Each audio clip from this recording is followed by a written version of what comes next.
哇，咁樣望落去咧，真係君臨天下嘅感覺啊！維港灣89平方啊，東南朝向，間單位咧保養得非常之精緻啊！嗱，大家可以睇下，價錢咧只需要4字頭咧，你就可以買到呢套單位啦！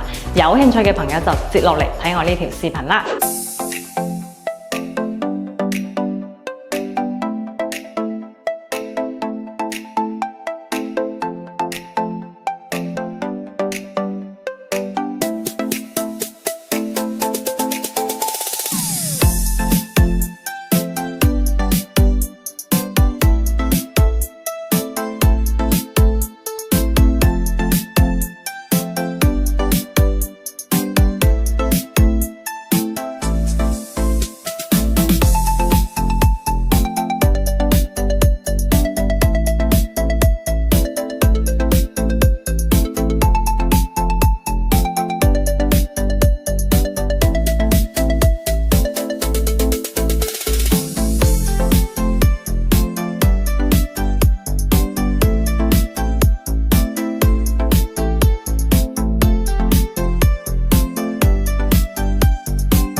Hello， 大家好啊！你哋嘅黃師咧，專做維港灣嘅黃師咧，今期咧又帶你哋睇單位啦啊！咁我今期係嚟到咗我哋呢個維港灣32座。32座咧就屬於我哋山頂位置啦，因為維港灣佢係分第一排、第二排、第三排、第四排咁樣嘅啊。雖然佢係最山頂啊，不過呢排咧係屬於成個維港灣住得人最多嘅，而且係香港嘅住最多嘅。咁我依家咧就喺我哋呢個小區花園呢度啦。嗱，見到啦，我哋呢度咧停住好多我哋呢個高爾夫球車啊，同埋我哋啲電雞啦。因為住呢上邊咧，真係要有部呢啲咁樣嘅代步車咧就會方便啲啦咁見到啦，呢度都有啲充電位係可以充電嘅，直接咧手機數碼咧就可以充啦。所以有啲朋友就會問我，黃師奶買咗呢啲車喺邊度充電啦？嗱，呢度就係可以充電噶啦咁見到啦，我哋呢個小區花園咧做得咧都係好舒服嘅前面咧仲有一個咩星河超市，做咩唔叫維港灣超市嘅？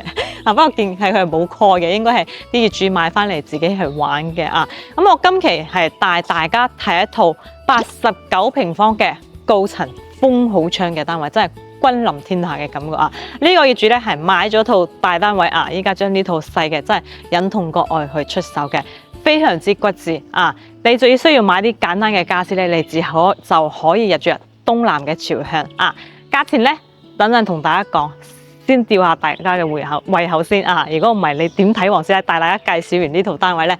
走啦，咁依家我哋就上去睇下。咁依家我就上到呢套單位呢度啦咁一層咧係2梯6伙嘅，總層高咧係34層，前邊4戶咧都係我哋89平嘅呢個3房啦後邊2戶咧就係我哋呢個97平嘅3房橫廳嘅咁見到啦，一出呢口咧就可以見到我哋呢個咁靚仔嘅一個景觀啦前面我哋嗰個土豪村、船澳村嗰一紮樓咧就係我哋嗰個二期山臨海下邊呢度咁樣望住綠油油嘅一片。咁依家咧我哋睇嘅呢套咧係屬於我哋呢個東南向嘅呢邊就2戶。一行過嚟咧，呢度呢個業主咧擺咗個呢個香薰喺度，非常之香。而且佢喺呢度咧擺咗個鞋櫃啦都係訂製嘅一個鞋櫃。呢度咧係有翻張凳咁樣拉出嚟咁我哋出門喺呢度着好鞋咧咁就收翻。非常之方便，都擺咗個地氈喺度設計感咧滿滿。咁一入嚟咧大家唔知有冇注意到我哋呢個細節咧？上邊咧係有個紅框嘅呢個寓意咧就係鴻運當頭呢度有一個超大嘅試衣鏡啦，就好似黃師奶咁樣，一日咧都要對住個鏡咧自拍幾下次嘅。呢個鏡咧我係非常之中意啦。入嚟右手邊咧就係我哋呢個廚房啦。哇！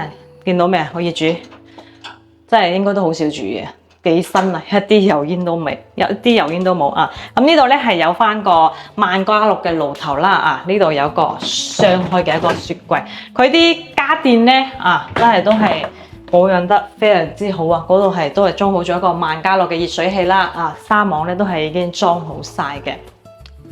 嗱，咁佢將啲梳化啊，仲有啲餐台咧係搬走晒嘅啊。咁其實到時你後期自己就係買翻呢兩樣嘢咧，就可以入住噶啦啊。全屋咧佢係做咗呢個藝術漆嘅，大家可以睇到啦啊。呢個藝術漆咧，同我哋平時影啲單位咧啊，真係呢個睇起身咧會舒服好多，睇上去咧眼冇咁花，而且又好打理喎啊。你有咩畫花啊，攞毛巾一抹咧就係 OK 噶啦啊。咁呢邊餐廳位呢度咧，佢又係搭配咗個灰色嘅啊，白色加灰色啊，咁樣啊，同佢哋啲櫃啊，全屋咧都係襯翻嘅。咁到時我哋呢邊擺翻個餐台咧就 OK 噶啦啊。可以見到啦，佢呢度咧係留咗好多插梳位嘅啊。佢全屋咧係裝咗嗰個小米嘅智能網關嘅啊。呢度係做咗成排嘅定制櫃嗰度啦啊，一部 TCL 嘅大電視啊，好似我哋呢啲都係一樣啊。係裝咗啲燈帶喺度嘅啊，到時咧開下咧就有燈噶啦啊。下邊呢度咧都係一樣啦，係可以儲物嘅啊，成排都係鞋櫃。其實佢咁做咧啊，就清潔起身咧會比較方便咯。下邊咧就唔會留灰塵啦啊。上邊呢度裝咗個燈帶啦嚇，全屋係裝咗個呢個風管機嘅。嗱，睇翻我哋露台，露台咧啊，佢係做咗個落地嘅風窗嘅。東南朝向，真係有種咧君臨天下嘅感覺，視野咧係非常之開揚嘅，而且佢呢個係屬於高層嚇，所以佢係可以望到少少海景嘅。其實你企喺呢個露台呢度望出嚟嘅感覺咧係非常之舒服嘅啊！到時喺呢度擺翻張搖搖椅啊，或者係2+1嘅藤椅咧，飲下茶啊，嘆下下午茶，食個早餐幾正嗱。真係可以睇得出呢個業主非常之熱愛運動啦。喺呢度咧都吊咗個單槓喺度嘅啊。呢個白色呢個咧就係我哋嗰個電動嘅伸縮晾衣杆嚟嘅。咁呢邊咧我哋就做咗個洗衣機位啦啊。嗱，下邊呢度擺洗衣機，上邊呢度咧就可以儲物啊。呢度可以晾下我哋啲毛巾啦啊。可以住真係每個細節咧係真係做得非常之好，你見佢啲燈啊、啲畫啊都係襯翻一色嘅。咁嚟到我哋左手邊咧，呢度就係我哋主人房啦啊！主人房咧入嚟右手邊咧係做咗個轉角嘅入牆櫃嘅嗱，一打開咧啲燈咧就着咗啦啊！下邊呢度呢啲咧做咗好多櫃筒啊，即係我哋女士咧見到呢啲櫃都中意啊，可以因為女人咧永遠係新衫先係最好睇嘅，所以咧就非常之需要呢啲櫃啦啊！嗰度都係連埋出嚟咧，係有個床頭櫃啊！我哋可以擺下手機啊，或者擺下水杯啊嘛啊！咁呢個床咧下邊呢啲地方咧都係一樣係可以儲物。咁我哋天熱啊就可以將啲棉被咧收翻喺入邊啦。呢度都係做咗個背景牆嘅。見啦，呢個飄窗位咧都係設計埋嘅啊，都係呢啲係一啲儲物嘅一個櫃筒嚟嘅。咁業主都係將呢個欄杆咧係拆咗啦。咁我哋望出去嘅感覺咧就會舒服好多啦。嗰啲窗簾都係電動窗簾嚟嘅關係咪 ？OK 嗱，我哋去隔離房睇下。真係做得好精緻。呢間係我哋其中嘅一個房間啦咁呢個房咧，我哋到時其實擺翻個梳化床或者係咪椅嘅床咧都 OK。我覺得擺梳化床好啲啦，有人嚟你就打開嚟瞓，冇人嗰陣時我哋就收翻咁樣又好打理睇起嘅空間咧又舒服。咁呢啲地方咧都係做咗啲櫃喺度啦冷氣咧都係已經裝好晒啦。最中意嘅咧就係呢個飄窗位咁佢呢個係百葉簾啦，你想收得實啲都係一樣係電動嘅咁呢個房嘅景觀咧望出去咧都係好開揚嘅見啦，呢度拉開咧下邊入邊呢度可以儲物啦咁我哋都係可以變成一張書台用啦。所以呢個業主真係設計得咧非常之貼心嘅，而且佢啲櫃用料咧都係 OK 嘅呢個係我哋細房啊，呢間細房咧就係做咗個書房啦。唉，最中意佢呢張凳，呢張凳係可以打落嚟瞓嘅。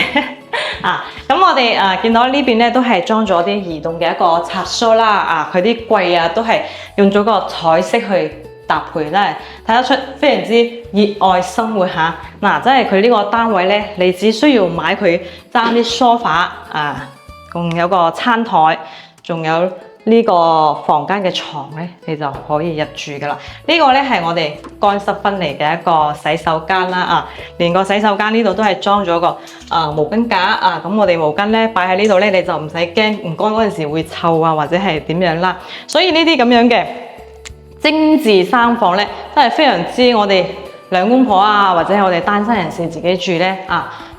積數又夠係咪？好似你買呢啲單位咧，又慳心啊！其實呢個風格咧，90%嘅人咧都係會中意嘅啊！除非你係想照住你自己嘅風格搞啦，咁你買翻個毛坯，唔係毛坯，講錯咗，買翻間吉屋咧都係 OK 嘅。嗱，咁我哋呢個89平方嘅三房單位咧，就帶大家睇完啦啊！業主依家放價咧係48萬，業主係香港嘅，可以接受港幣交易嘅，所以呢點咧非常之方便，紅本在手啊，隨時可以過戶，而且咧都滿咗2年噶啦，冇嗰個增值稅。咁對呢套單位嘅朋友有興趣咧，就馬上聯絡我過嚟睇樓啦。而且呢個業主同黃師奶佢哋咧係非常之熟嘅，傾價錢方面有優勢，揾到我咧你就揾啱咗啦啊！咁我今期呢個視頻咧就分享到呢度啦，我係黃師奶，拜拜。